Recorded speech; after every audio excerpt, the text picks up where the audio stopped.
একসময় তিনজন অন্ধ ব্যক্তি ছিলেন। তারা একে অপরকে সাহায্য করত এবং আল্লাহর কাছে দোয়া করত তাদের চোখে দেখতে পাওয়ার জন্য। একদিন আল্লাহ তাদের একে একে পরীক্ষা করে ফেলে যাতে তারা বুঝতে পারে সত্যিকারের দৃষ্টির গুরুত্ব।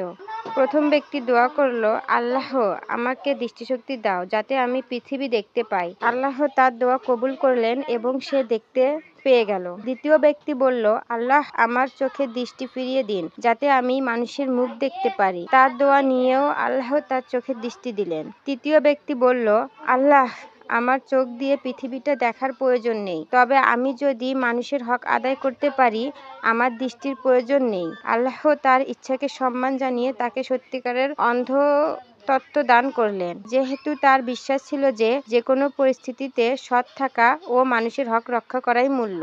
শিক্ষা। তিনজনের গল্প থেকে শিক্ষা আমরা পাই, আমাদের দৃষ্টি শুধুমাত্র চোখে দেখার ক্ষমতার উপর নির্ভরশীল নয়, বরং জীবনযাত্রা, বিশ্বাস এবং সৎ কাজের উপর নির্ভরশীল। আল্লাহ সব কিছুর উপর নিয়ন্ত্রণ রাখেন এবং যখন আমরা তার প্রতি ভরসা রাখি তখন সে আমাদের পথ প্রদর্শক হয়ে থাকে।